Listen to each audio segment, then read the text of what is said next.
Quisiera hacer una introducción para todos los que están trabajando con niños, con jóvenes, con adolescentes, en todos lados.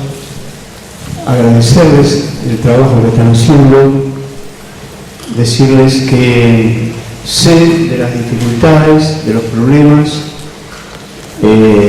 Aquí se muestran fotos y se cuentan cosas lindas, pero también hay muchas ingratitudes en este trabajo. Hay que pasar frío, hay que pasar calor. Ese lugar que hablamos en San Carlos, hay que estar ahí 2 o 3 horas y no hay baños, no hay sombra, no hay un árbol. Hay algunas casas que prestan ahí cerca algún baño, pero los que están lo están haciendo con ese sacrificio. Pero más que darle las gracias mías, quiero decirles lo que dice la Escritura a través del libro de Hebreos. Dios no es injusto para olvidar vuestra obra y el trabajo de amor que habéis mostrado hacia su nombre, habiendo servido a los santos y sirviéndoles aún. No hay un minuto, no hay un peso que hayamos puesto, no hay nada de nuestro esfuerzo que se desvanezca, que quede en el olvido. Puede ser que al final no logremos el éxito que esperamos, puede ser que seamos objeto de ingratitud por parte de algunos, pero quiero decirles que Dios no es injusto para olvidar y que cada minuto y cada esfuerzo está anotado en nuestra cuenta en el cielo. Y como ayer alguien que presentó un trabajo puso un versículo, yo lo quiero subrayar, porque al Señor vuestro Dios servís, dice Colosenses 3, y de Él recibiréis la recompensa. Amén. Es un concepto bíblico. Jesús lo enseñó en el Sermón del Monte. Lo que hacen, háganlo para Dios. No esperen el aplauso de los hombres. Si reciben el aplauso de los hombres, ya está, dice Dios, ya recibieron la recompensa. Pero si lo hacen en secreto, vuestro Padre que está en los cielos y que mira cada vez que estuviste 40 minutos mojándote esperando un colectivo, cada vez que tuviste que caminar no sé cuántas cuadras porque no te alcanzaba para el pasaje, Dios no es injusto para olvidar todo eso. Está todo en tu cuenta, está todo anotado a tu favor. Solamente que el próximo versículo, les quiero decir, para animarlos y para también exhortarlos, pero deseamos que cada uno de vosotros muestre la misma solicitud hasta el fin. Hay que seguir haciendo lo mismo. Estamos convencidos, Dios nos habló, estamos plenamente de acuerdo con la visión que hemos recibido, tenemos que seguir. Estamos solos, tenemos que seguir. No nos comprenden, tenemos que seguir. Nos comprenden unos pocos, tenemos que seguir. Tenemos que seguir porque la convicción que Dios nos da en esta visión de hacer discípulos para el reino de Dios, esa convicción es la que nos da la fuerza y nos capacita para la adversidad, para la incomprensión, para el problema, para lo que sea. Y quiero decirles algo también que me parece muy importante y lo engancho con lo que me toca a mí hablar hoy. La iglesia no está para hacer reuniones, la iglesia no está para hacer retiros de maestros, ni retiros de obreros, ni retiros de pastores, ni convenciones. La iglesia no está para enseñar canciones, la iglesia no está para hacer grupos familiares, ni coyunturas, ni jugar con los chicos. La iglesia no está para nada de eso. La iglesia está puesta en el mundo con un solo objetivo que está en el corazón del Padre desde antes de la fundación del mundo. Tener una familia de muchos hijos semejantes a Jesús. La Iglesia está sobre el planeta Tierra porque tiene un objetivo. Los ministerios que Dios levanta tienen el mismo objetivo. Los obreros que trabajan tienen el mismo objetivo.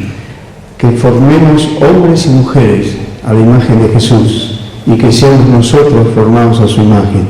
El propósito eterno de Dios es el motor que moviliza todo lo demás. Si para hacerlo tengo que hacer una reunión, tengo que hacer un retiro, tengo que hacer un grupo familiar, tengo que relacionar con coyunturas, tengo que jugar con los chicos, tengo que hacer lo que sea, lo hacemos.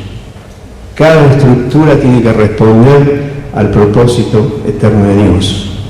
Y cuando ustedes están en un potrero jugando a la pelota, que quiero pensar que juegan tanto a la pelota por amor a los chicos, ¿no?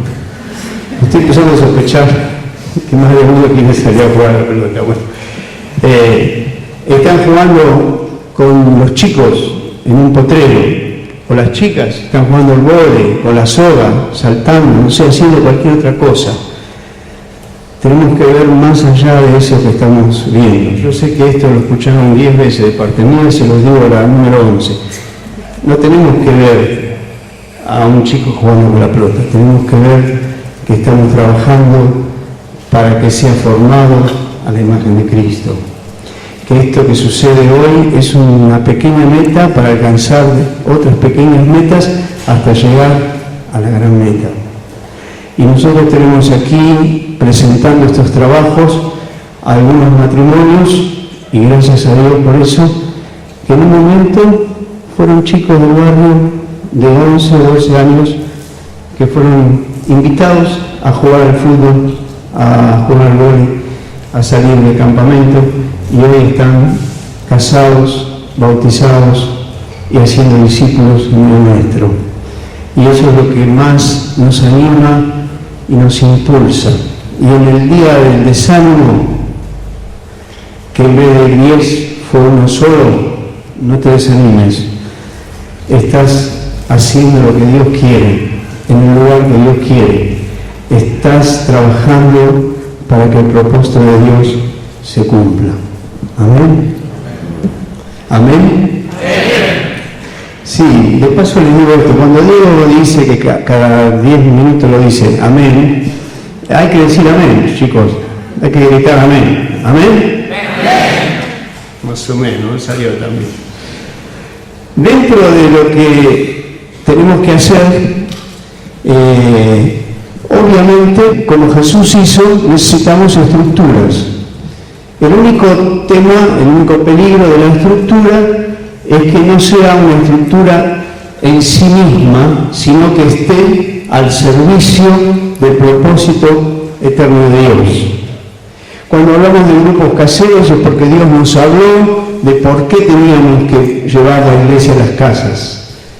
Pero si hay un grupo casero que de repente pasan los años y no está funcionando, no está logrando ninguno de los 3 objetivos por el cual Dios nos mostró que teníamos que poner las iglesias en las casas, es una estructura que se volvió inoperante y que tenemos que sacarla. Las estructuras no son dueñas de nosotros somos dueños de las estructuras. Y las manejamos de acuerdo al fin que queremos obtener. Y una de las cosas que nos ayudó a lograr que muchos conozcan al Señor, se arrepientan, se bauticen y comiencen a ser discípulos, fue este material que estamos usando que se llama justamente Caminando con Jesús. No sé cuántos conocen, es un material que empezamos en el año 94 y que ha sido muy útil, y no solamente ha sido útil, sino que sigue siendo, y yo quiero darles algunas razones antes de hablar directamente del tema. Quiero contarles también algunas cosas para los que no lo saben. Este material le pusimos Caminando con Jesús porque nació en el año 92, 93, teníamos una preocupación de cómo hacer para dar una enseñanza en el grupo casero que pudiera abarcar desde un niño hasta una persona mayor. Y habíamos hecho un curso que tenía el mismo estilo, proponía algo y luego hacía preguntas sobre lo que acababa de proponer. Y era un estilo que nos iba ayudando a hacer el trabajo. Entonces hicimos las primeras lecciones en el grupo de casa y después, cuando yo se lo mostré a Ángel, las lecciones eran en base al cuadernillo número 1 de Puerta Camino y Meta. Ángel dijo, no, esto hay que continuarlo, y él tomó la posta y lo hizo brillantemente, lo hizo de una manera que nos ayudó a todos. Ahí tienen ustedes el cuaderno, Caminando con Jesús, y ahí tienen ustedes el manual, Caminando con Jesús, los primeros pasos. El cuaderno, Caminando con Jesús, es un material muy sencillo, es progresivo y es conductivo. Justamente cuando lo hicimos comprobamos que servía para personas mayores, para personas adultas y para niños, servía para todos ellos. Es progresivo y conductivo porque de la propuesta más sencilla, la lección 1, donde dice todo el tiempo que Jesús es el camino, que los primeros cristianos creían en el camino, que ellos consideraban la vida cristiana como que era un camino. Desde ahí hasta la lección número 14, con que termina el cuadernillo, va progresando y va llevando al que los van haciendo desde el conocimiento más elemental hacia el conocimiento de Jesucristo como el Señor, lo va llevando a entender lo que es el pecado, la necesidad del arrepentimiento. Cada lección está justamente diseñada para que vayamos entendiendo eso, hasta llegar al bautismo, cómo es el bautismo, preparar a los que se van a bautizar y también después hablar sobre la vida cristiana y el bautismo del Espíritu Santo. Este cuadernillo ha sido muy útil para la extensión del reino en niños, en jóvenes y en mayores, pero todo depende de la preparación del que va a dar este material. Por eso está el manual. Yo les puedo asegurar que es un material de lujo y el manual es un elemento muy útil. Ahora voy a hablar del manual. Pero este material, Caminando con Jesús, se puede dar a universitarios, se pueden dar a chicos de 8 o 9 años, todo depende de cómo vayamos llevando.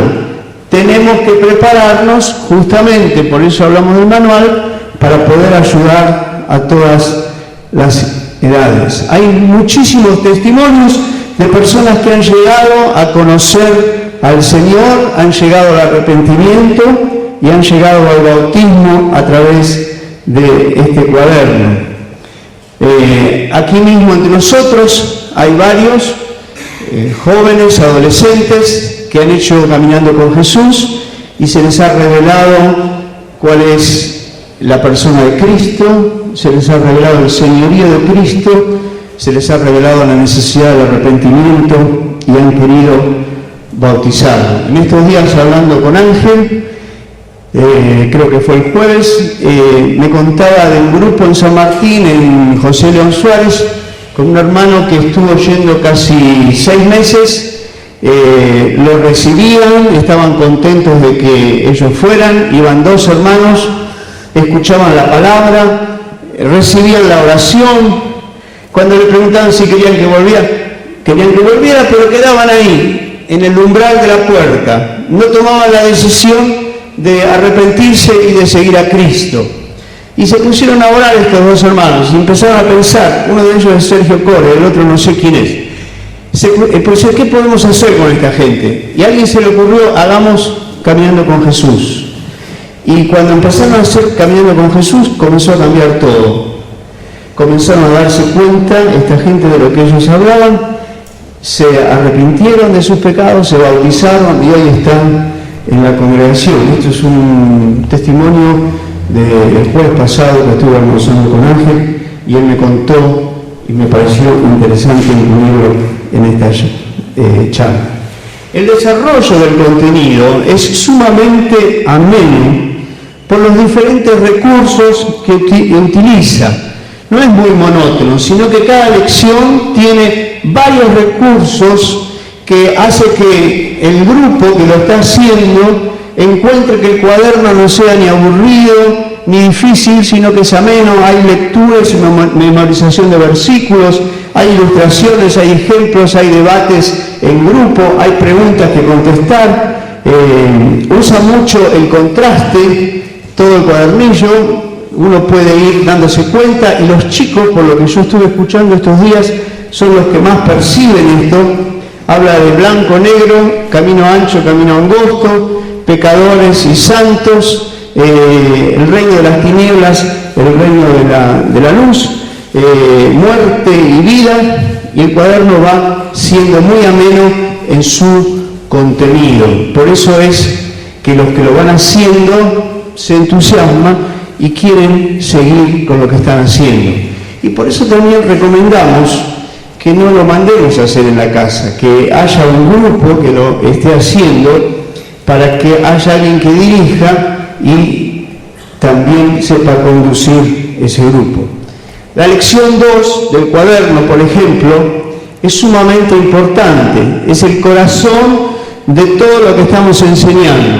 En la lección 2 es todo querigma. Ahí en este cuaderno ustedes van a encontrar querigma y didaqué continuamente, aunque no lo menciona, aunque la persona no sabe que está frente a un querigma, pero por ejemplo la lección 2 habla de Jesucristo, de su vida, de su obra, de lo que él hizo, cómo Dios lo exaltó. Todo el tiempo hay que proclamar y proclamar. Es una lección que engendra fe. Es una de las lecciones más importantes y a veces algunos la han hecho muy rápido. No se puede hacer tan rápido. Necesitamos cada punto proclamarlo, hacer que los demás proclamen. Si alguien entiende esta lección, la número 2, que es la médula, todo lo que viene después va a ser mucho más fácil, porque de alguna manera la lección 2 provee de todo el querigma acerca de la persona de Cristo, desde su humillación hasta su exaltación. Es lo mismo que la lección 1, que estoy hablando de estas dos primeras lecciones porque, como dijo Diego, a veces muchos empezaron y no terminaron, pero la 1 y la 2 seguro que la hicieron. Y la 1 está clavando un clavo, martillando una sola idea. ¿Cuál? Jesús no es una religión, es un camino, es un estilo de vida. Jesús no es una serie de dogmas, es vivir diferente. Ahí estuve escuchando algunos testimonios de los que están enseñando cómo ser un equipo diferente. Qué bueno. Qué bueno, yo daba gracias a Dios por lo que escuchaba, porque estos chicos no se van a olvidar nunca más de lo que pudieron vivir en medio nuestro. El manual, que también es sumamente útil y que ustedes lo pueden adquirir hoy en el hall de entrada a un precio muy económico. Ahora van a venir con cuadernos y manuales para los que quieran comprar. Y que todo el que enseña debe tener y conocer. Amén. Lo voy a decir de vuelta. Y que todo el que enseña caminando con Jesús tiene que conocer y lo tiene que estudiar, lo tiene que tener muy presente. No deberíamos permitir a nadie que enseñe caminando con Jesús sin el manual. Y es más, hay una propuesta, yo no hablé con Diego de esto, pero yo creo que en algún momento todos los que están enseñando a algunos caminando con Jesús, tenemos que hacer una jornada de un día o de mediodía y ponernos en serio con lo que dice el manual. ¿Cuántos están enseñando caminando con Jesús en distintos grupos? No les voy a cobrar nada, por uno solo. 2, No le voy a preguntar al manual, no se preocupen, levante la mano. ¿Quién? Ahí. Cari, ¿vos? ¿Con cuántas personas estás? 6. ¿Vos?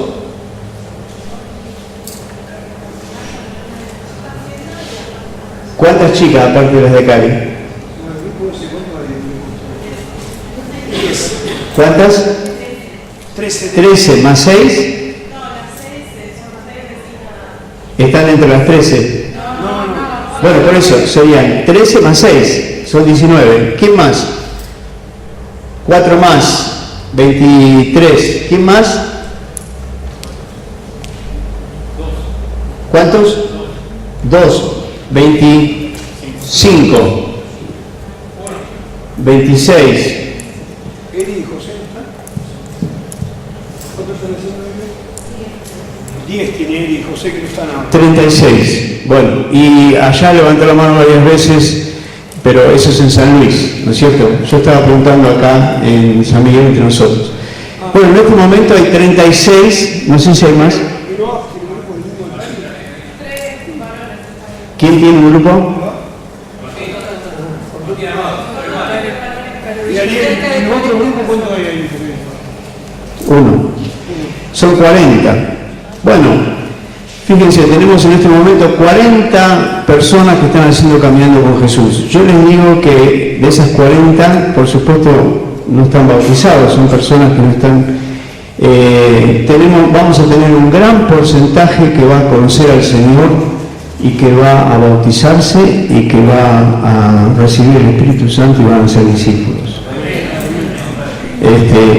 Ahora, todo depende de los que lo enseñan, cómo lo enseñamos. Yo quiero decirles que es importante el manual porque explica, en primer lugar, en qué consiste la preparación mínima de los que enseñan. El manual tiene una capacitación para el que enseña. Antes de enseñar, tenemos que capacitarnos. Ningún profesor sabe enseñar una materia si primero no se recibe de esa materia. Todo el que enseña debe conocer por lo menos 10 veces más que el alumno.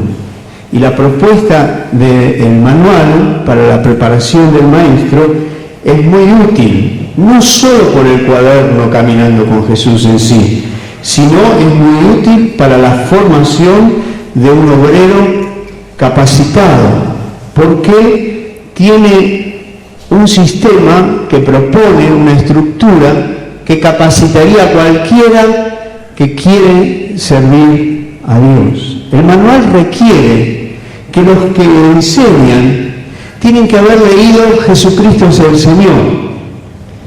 No se puede enseñar Caminando con Jesús si primero no leímos el libro de Jorge Mitián, Jesucristo es el Señor. Y se tiene que haber hecho un resumen de cada capítulo. El manual propone que antes de enseñar, el que enseña tiene que conocer el ministerio didáctico de la Iglesia, de Jorge Mitián. Es un librito muy pequeño, pero es oro en polvo. Ahí está lo que es un obrero, lo que es querigma y didaqué. Y el manual propone de que primero se estudie eso. Tiene que conocer puerta, camino y meta. Si va a ser Caminando con Jesús, por lo menos el número 1, que se llama Iniciando la vida cristiana. Tiene que conocer el contenido de ese puerta, camino y meta. Y por supuesto tiene que conocer el contenido del cuaderno. Es decir, tiene que haber hecho las lecciones, tiene que haber hecho las respuestas. Después de todo eso, el manual recién nos habilita para poder enseñar Caminando con Jesús. Pero yo les quiero decir esto, ustedes dicen, uy, todo eso, a mí me era más fácil agarrar esto y leer junto y que llene los espacios. Pero permíteme que te diga algo. Estamos tocando eternidad. Un profesor de matemática, o si quieren algo mejor, un médico o un cirujano, que se va a pegar las pestañas estudiando, lo hacen para operar a alguien y nosotros queremos ser el mejor cirujano cuando nos tenemos que operar. Que como yo le digo a mis médicos, porque tengo varias cosas, yo siempre le digo, doctor, qué frustrante lo que haces, porque todo lo que vos sanás, al final se muere. El médico me mira como si yo fuera un bicho muy raro. En cambio, todo lo que yo hago tiene eternidad, no se muere nunca. Bueno, si ellos se pegan las pestañas para hacer algo temporal, ¿cómo debería ser nuestra preparación para tratar con vidas, con jóvenes, con los adolescentes, que haciendo, caminando con Jesús, va a ser un antes y un después? ¿Podemos ser guitarreros y tocar de oído? Qué falta de respeto, ¿no? Entonces necesitamos una preparación mínima. Y esa preparación mínima está ahí y nos explica en qué consiste. El manual contiene las respuestas correctas del cuaderno del alumno. Ahí hay espacios que llenar y nosotros tenemos que tener una guía, saber por nosotros mismos, por más que sean muy fáciles las respuestas, tenemos que tener una guía que nos diga cuáles son las respuestas correctas. En el manual figuran y están en cada lección. El manual está lleno de sugerencias para la enseñanza dinámica de cada lección. Cada punto de la lección a veces tiene una sugerencia distinta, que el alumno que está haciendo el cuaderno no la conoce. Tiene simplemente un concepto, pero el que enseña, si estudió el manual, ahí está la sugerencia que puede usar una ilustración, un ejemplo, puede hablar algún relato de las Escrituras, se puede hacer debates entre todos, hay sugerencias de hacer hasta obras de teatro, de representar lo que queremos decir, qué significa vivir de esta manera, qué significa vivir de la otra. Entonces tenemos que conocer cuáles son esas sugerencias. En una oportunidad yo fui a dar una lección a un grupo, creo que era el número 6, no me acuerdo bien, era por acá, por San Miguel, hace varios años. Y yo usé el manual, me preparé con el manual y fui a dar la lección. Y después de la lección, los responsables del grupo estaban admirados por lo que las ocurrencias, las cosas buenas que yo dije, y parecía, no sé, que había sido todo extraordinario al máximo. Y yo le dije, no, pero esperen un segundo, ¿ustedes usan el manual? No, lo que yo dije es lo que está en el manual. Es lo que Ángel ya, como dijo Diego, ya otro pensó, ya otro lo puso. Por supuesto, podemos ser creativos, podemos hacerlo nosotros de alguna otra manera, pero tenemos ahí las sugerencias que nos ayudan. Cada lección también, el manual nos da otro tipo de material. Aparecen, por ejemplo, frases como objetivo. El manual nos dice, este es el objetivo de la lección. Ahora voy a hablar un poquito más de eso. O el manual a veces aparece memorización, tratar de memorizar entre todos, o introducción, o trabajo de la semana. Tiene notas como en el manual tiene estas notas. Recuerda, y ahí te hace recordar algo que tenés que hacer puntualmente en la lección. No te olvides, otra frase que aparece varias veces. Toma nota, atención. Observa esto, enfatiza tal cosa. Entonces todo eso hace que la lección que estamos llevando, si nos hemos preparado, vamos a encontrar muy útil el manual. También propone diferentes formas de utilizarlo para la formación de los que enseñan. Por ejemplo, hacer un encuentro semanal con todos los que están enseñando, lo que yo hablé recién, o hacer una jornada de un día y prepararnos entre varios que están enseñando y ver un grupo de materias. Si el trabajo de preparación para usar el manual se hace en forma sistemática, por ejemplo semanalmente, estarán estudiando, repasando, evaluando y preparándose para enseñar a otros, y al cabo de un tiempo tendremos a muchos fieles e idóneos que estén preparados para enseñar a otros. Entonces, de ahí la importancia que lo entendamos. El manual también contiene, yo puse ya las respuestas del alumno, ya lo dije, ¿no? Propone diferentes formas de utilizarlo y señala el objetivo de cada lección. Y esto lo quiero subrayar. Las lecciones no están hechas así porque sí. Cada lección, el contenido, existe porque hay un objetivo que se quiere lograr. Por eso digo que es imposible dar Caminando con Jesús el cuaderno sin el manual. El que lo da tiene que conocer cuál es el objetivo y tiene que poner dentro del grupo como marco ese objetivo. Si en algún momento se pierde la claridad, si en algún momento nos vamos por la rama, como el que la idea conoce el objetivo, vuelve a conducir todo lo que está haciendo hacia ese objetivo.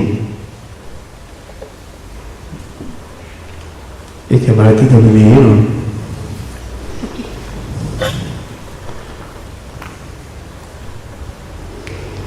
bueno,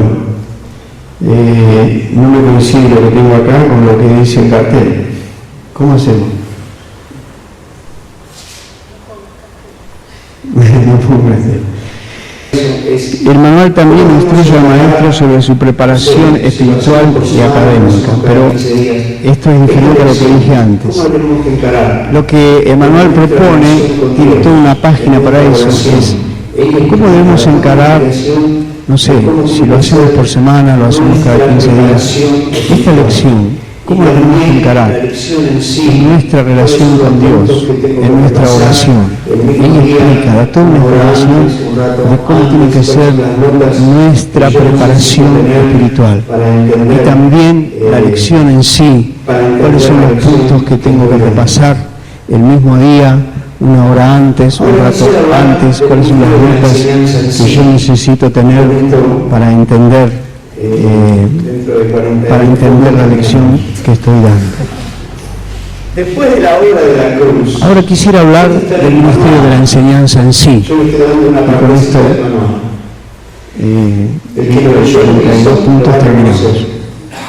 Después de la obra de la cruz, esto está en el manual. Yo le estoy dando una partecita del manual. El que lo leyó, lo hizo, lo va a reconocer. Después de la obra de la cruz, lo más importante que hizo Jesús fue enseñar. Jesús vino para enseñar el reino de Dios. Predicaba y iba por todos lados, pero también enseñaba. Lo mismo ocurrió con el apóstol Pablo. Su ministerio principal a la iglesia fue la enseñanza. Y estos 2 grandes maestros de la enseñanza, en estos 2 encontramos 3 elementos fundamentales que deben tener presentes todo aquel que quiere trabajar para edificar Dios. Los 3 elementos, los 3 principios que se deben conocer para enseñar son, primero, cuáles son los objetivos que se quiere alcanzar. Jesús y el apóstol Pablo sabían que querían lograr cuando enseñaban. También el segundo elemento es conocer el contenido de las enseñanzas a impartir. Ellos tenían una forma, una metodología para hacer el trabajo y la empleaban continuamente.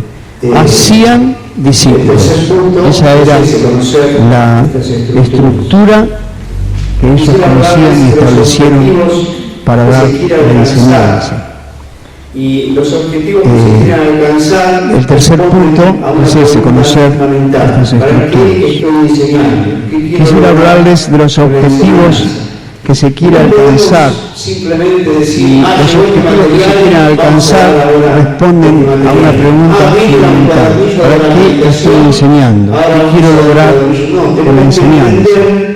No podemos simplemente decir, llegó este material, vamos a dar ahora este material. Vino el cuadernillo de la meditación, ahora vamos a dar el cuadernillo. No, tenemos que entender o tenemos que preguntarnos por qué estoy enseñando esto, por qué estoy utilizando este material, cuál es el objetivo que quiero lograr. Y básicamente podemos decir que son tres objetivos. Que aquellos a quienes estamos enseñando aprendan, conozcan lo que estamos enseñando, que también lo vivan, que sepan encarnarlo y practicarlo, y que sean capaces de enseñar a otros. Ninguna de estas tres cosas puede faltar en nuestra tarea de enseñar a otros. ¿Por qué? Nadie puede enseñar lo que no aprendió. Si alguien enseña lo que no aprendió, es un desastre que está ocurriendo muy seguido. Nadie puede vivir lo que no aprendió. Si queremos vivir la vida cristiana según nuestros propios conceptos y no hemos sido instruidos, no nos han enseñado, también nos vamos a equivocar. Y si nos instruyen y vivimos lo que nos dicen, pero no enseñamos a nadie más, se termina el reino con nosotros y también entonces la continuidad para que el reino siga, y gracias a Dios que no hicieron eso los que vinieron antes que nosotros, sino que ellos vivieron y enseñaron y el reino llegó hasta nosotros. Entonces decimos que en toda enseñanza estas tres cosas tienen que estar. En realidad es un solo objetivo en tres pasos, pero si alguno de los tres falta, hemos fallado en nuestro objetivo. Estas tres cosas las encontramos en Mateo 28, cuando Jesús le habló a los discípulos, y todos conocemos esto. Jesús le dijo: todo poder me ha sido dado en el cielo y en la tierra, por tanto id y haced discípulos. Y ahí están las tres cosas, enseñándoles. El primer objetivo del que hablamos es aprender. Para que alguien aprenda, tiene que haber quien enseñe. Y Jesús nos envió a ser discípulos enseñando. Obviamente es necesario que el que va a enseñar primero haya aprendido. También que guarden todas las cosas. Eso significa que vivan la enseñanza. Todo lo que estamos hablando apunta a que lo que se enseña se viva. Si hay un fracaso, que podemos decir, pero no viven lo que se está enseñando. Quiero decirles, hermanos, que tenemos que tener cuidado con esta palabra. Jesús dijo: enséñenles a qué. ¿Enséñenles a qué? Hay un abismo entre saber y guardar. Hay un abismo. Saber es recibir información y almacenarla. Guardar es vivir lo que me enseña. Cualquiera sea el tema, perdonar, amar, servir, lo que sea, guardar es hacerlo y no es solamente saber. Por eso a veces tenemos un conflicto entre el púlpito, que decimos que informa, y el discipulado, el hacer discípulos, que es formativo.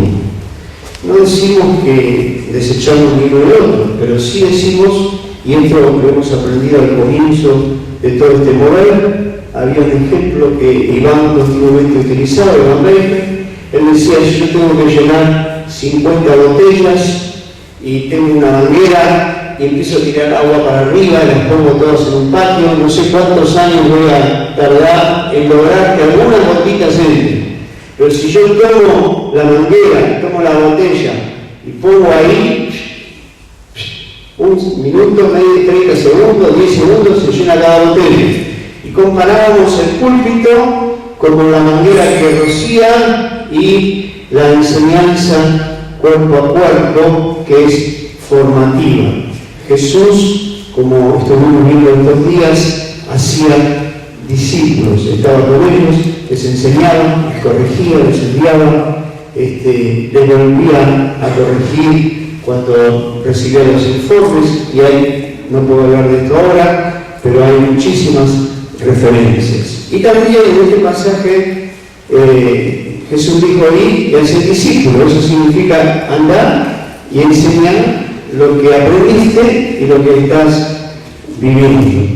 Así que podemos decir que el objetivo que tenemos por delante en estas tres partes de una misma enseñanza, de un mismo principio, es que aprendan, que vivan lo aprendido y que enseñen lo que han aprendido a otros. El apóstol Pablo describe el mismo proceso a Timoteo, diciéndole que lo que has oído de mí ante muchos testigos, esto encarga a hombres fieles que sean idóneos para enseñar también a otros. Timoteo aprende de Pablo, a la vez lo que aprende lo vive, pero lo enseña a hombres fieles que al vivir lo que aprendieron se convierten en idóneos para enseñar a otros. Y este proceso continúa hasta el final. Como dijimos antes, quiero volver a este punto. No es lo mismo enseñar para que sepan que enseñar para que guarden. Un minuto con esto nomás. No es la misma estructura que voy a usar si quiero que una persona guarde la enseñanza y la viva, que la que voy a usar si quiero que simplemente la sepa. Un ejemplo que nos ayudó durante años es cómo hacemos para enseñar hábitos a nuestros hijos. Por ejemplo, a bañarse. Y necesitamos 1 año, 2 años, 3 años, 4 años, 5 años, meternos bajo la ducha, darle el jabón, mostrarle cómo se usa el champú, ¿por qué estamos empecinados en hacer eso? ¿Por qué no le damos una lección en un pizarrón sobre las virtudes del jabón, del agua y cómo actúa químicamente con la mugre? Porque no nos interesa que ellos sepan cómo actúa el agua con el jabón y la mugre. Nosotros lo que nos interesa es que ellos guarden. Entonces no podemos sentar a los chicos en el comedor y darles una lección de un pizarrón de química, del agua, del jabón y de la sociedad. ¿Vieron? ¿Se dan cuenta de lo que estoy diciendo? Que cuando nosotros anhelamos que lo que enseñamos se viva, nuestras estructuras tienen que ser muy diferentes. Por eso decimos que esto demanda estructuras aptas, demanda ser ejemplo de la enseñanza, demanda paciencia y demanda evaluación en cada una de las etapas.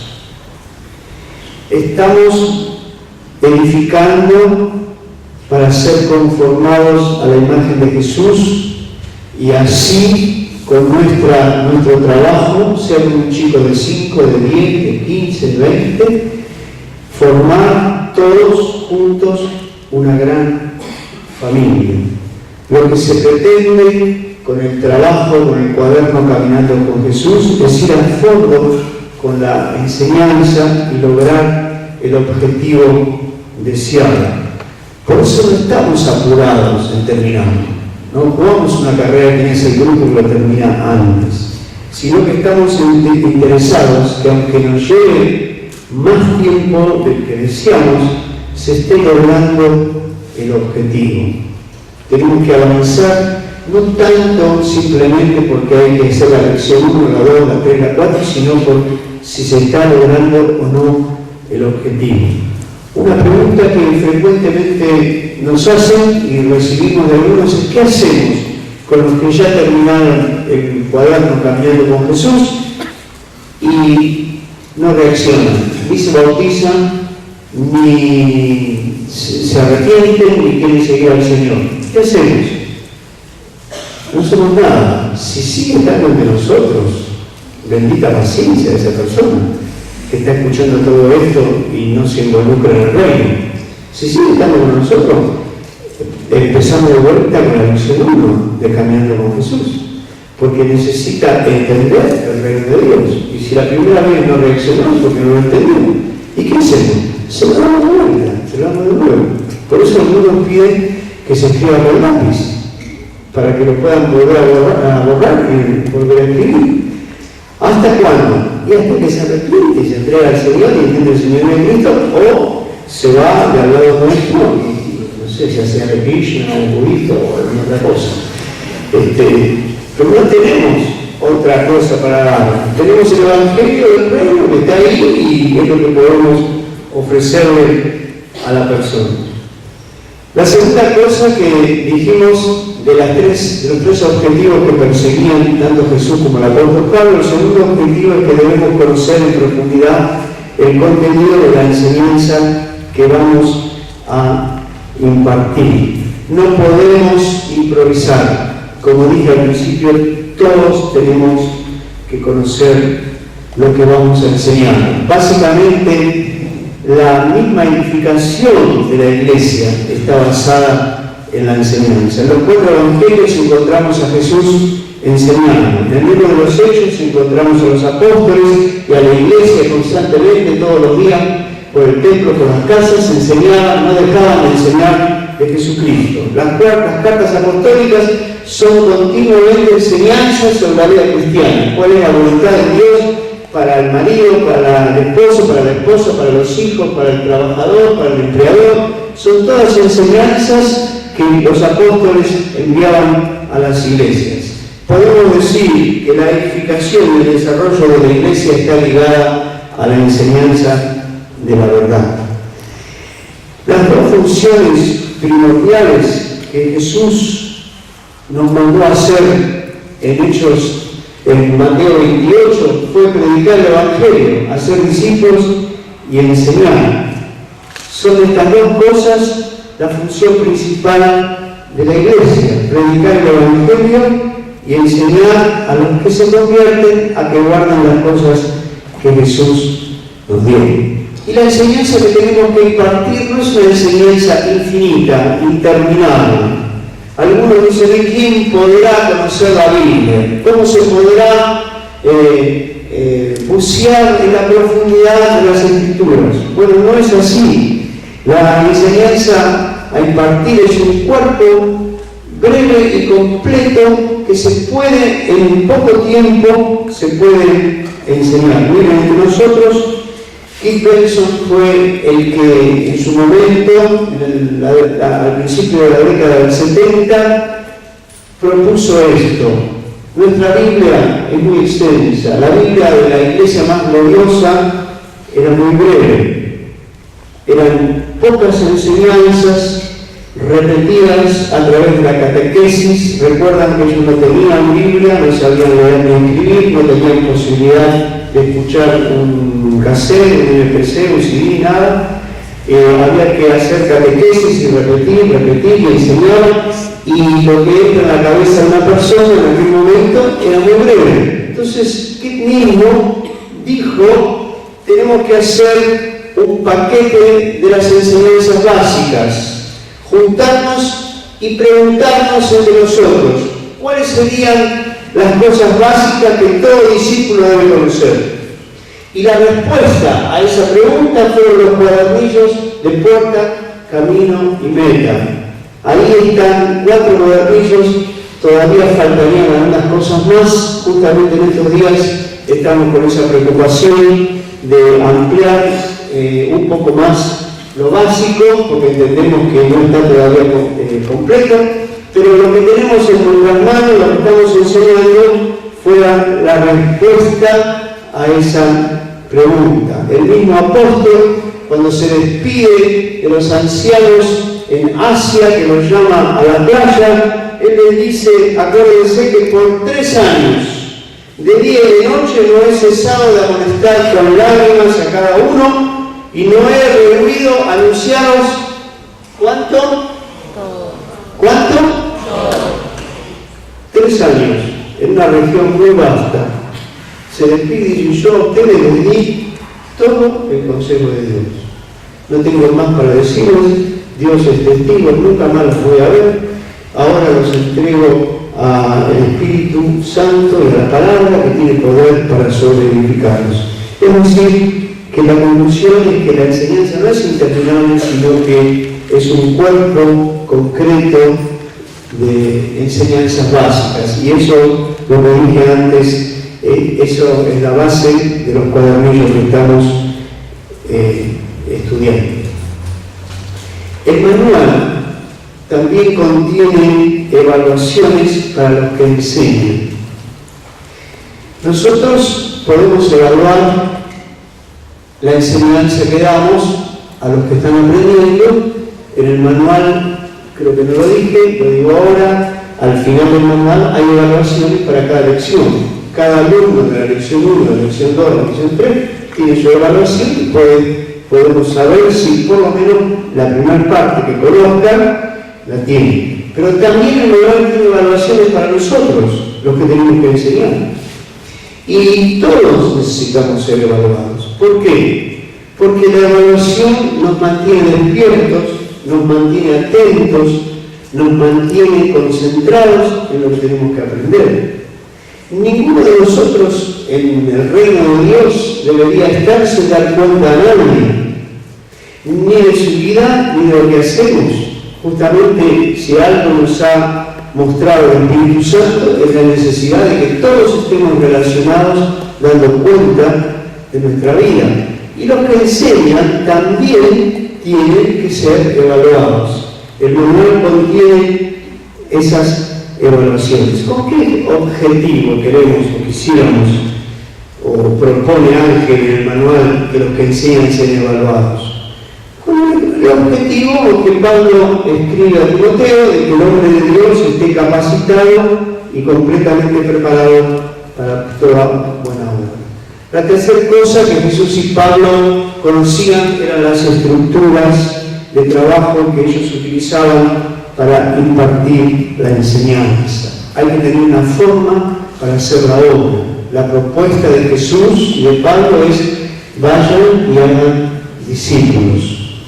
Si yo quiero poner una fábrica para fabricar salchichas, la estructura que voy a utilizar son máquinas especiales que van a recibir carne, no sé qué otra cosa, y van a hacer la mezcla y van a hacer salchichas. Pero si quiero poner una fábrica para vender zapatos, las matrices y el estilo de la fábrica, el lugar, cambia completamente, porque yo no puedo poner cuero por la máquina de salchicha para que salga un mocasín.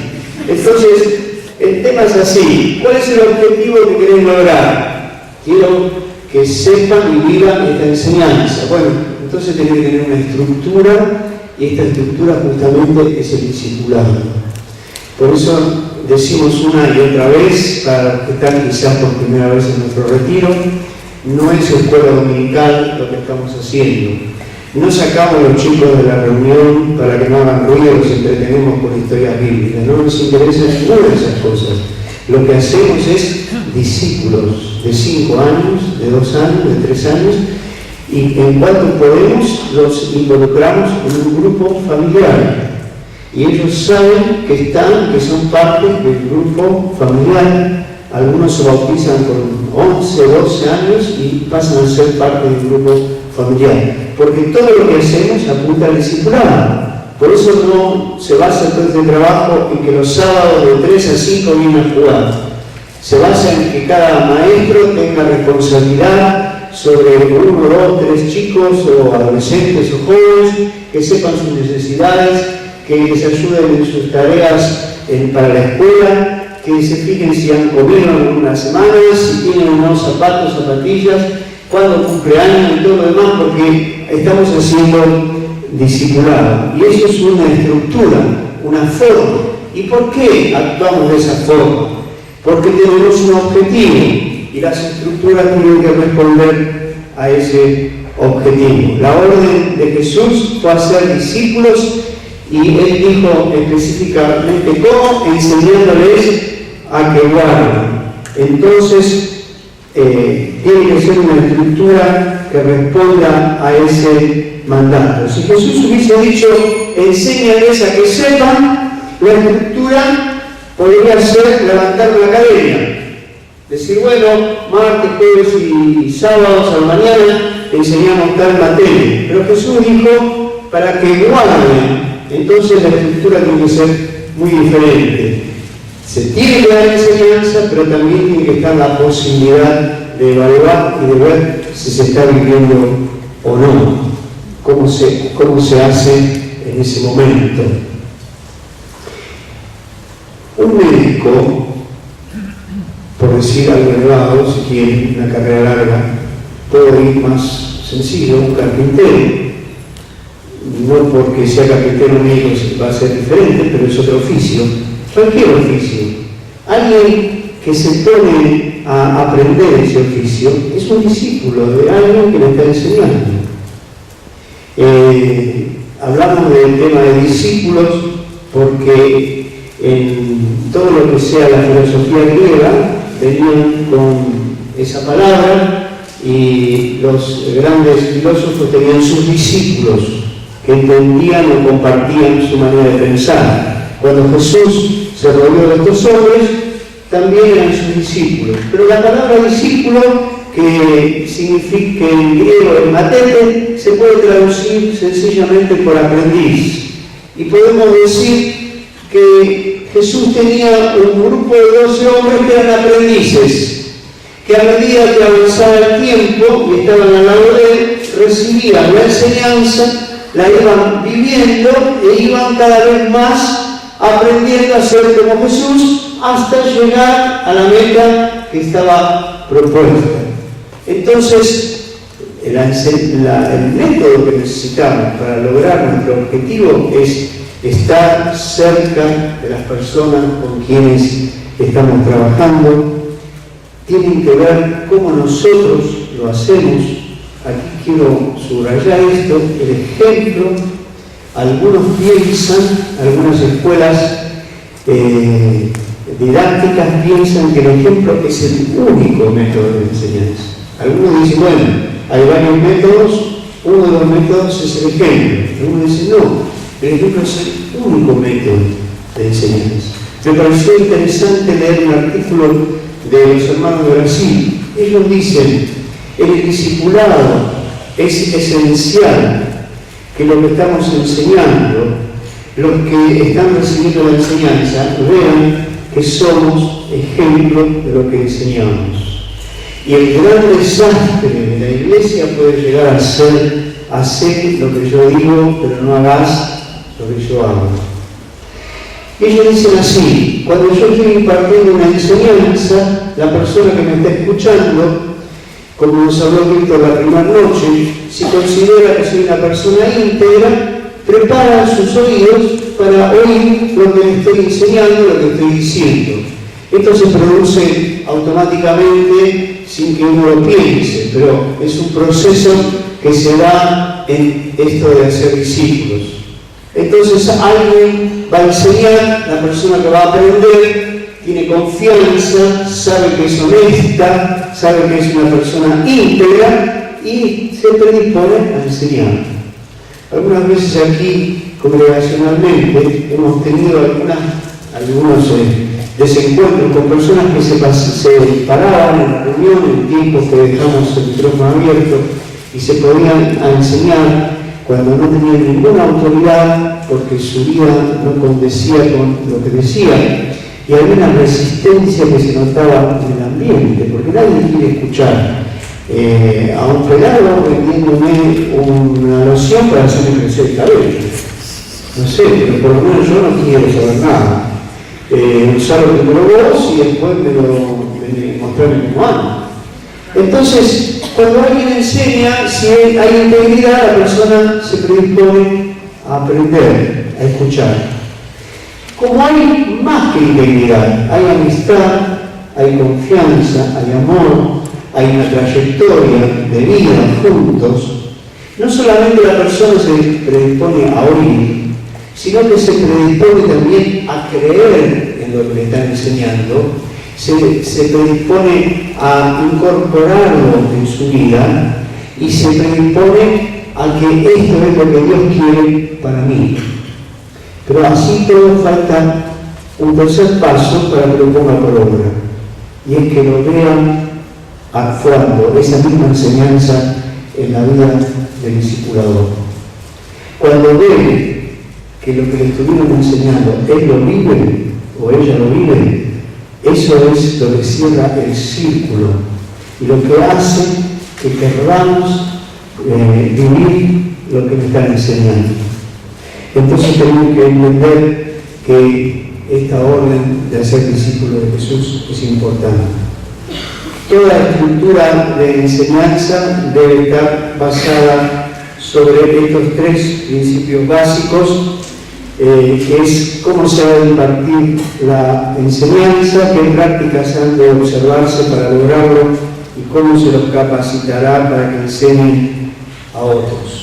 Uno de los grandes males de la Iglesia ha sido y es también que todo está estructurado para enseñar y muchas veces mal, porque al no ser evaluado ni el que enseña ni el que aprende o el que escucha, se han formado oidores y no hacedores de la palabra. Y Santiago dice justamente, este programa no es nuevo, estaba también en la Iglesia primero.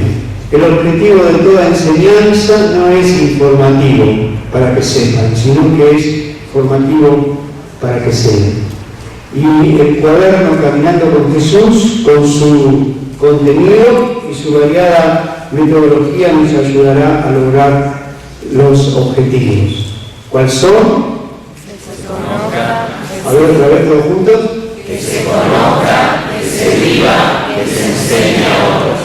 Que se conozca, que se viva, que se enseñe a otros.